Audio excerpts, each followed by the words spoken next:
বর্ষার শুরুতেই সুন্দরবনে দেখা যাচ্ছে বিষধর সাপের আরও উপদ্রব। তাতে আতঙ্কিত গ্রামবাসীরা। টানা ২-৩ মাস ধরে প্রচণ্ড গরমে সুন্দরবন লাগোয়া বিভিন্ন অঞ্চলে বাড়ে বিষাক্ত সাপের উপদ্রব। বসিরহাটের হিঙ্গলগঞ্জ ব্লকের বেশ কয়েকটি জায়গায় রাতে পথ চলতি মানুষদের নজরে পড়ে বিষাক্ত সাপ।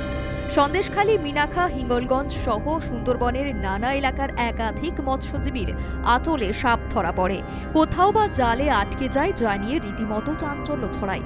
এবার বর্ষার শুরুতেও সাপের ভয় কাটছে না। বিশেষ করে নতুনভাবে চন্দ্রবোড়া দংশনে অনেক মানুষ মারা গিয়েছেন। সম্প্রতি জাতিনা বিবি নামে এক মহিলাকেও সাপে কামড়ায়। অতীত থেকে শিক্ষা নিয়ে গুণিনের প্রতি বিশ্বাস এখন আর দেখা যাচ্ছে না দ্বীপ অঞ্চলের মানুষের।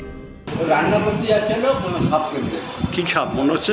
কি সাপ এখন বোঝা যাচ্ছে। ওর নাম কি ওনার? কখন হয়েছে এটা? এই ৬টা।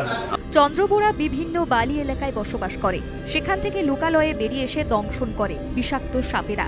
তাই গোসবা, বাসন্তী, চুনোখালী এলাকায় সৌরবিদ্যুৎ লাগানোর ব্যবস্থা করেছে বন দপ্তর। প্রশাসনের তরফ থেকে চলছে প্রাণ বাঁচাতে প্রচার। বাস্তুতন্ত্রের ভারসাম্য বজায় রেখেই জল জঙ্গলের এই পরিবেশে চলছে সাপের মোকাবিলা করার কাজ। বাবলু প্রামাণিকের রিপোর্ট, বাংলা জাগো।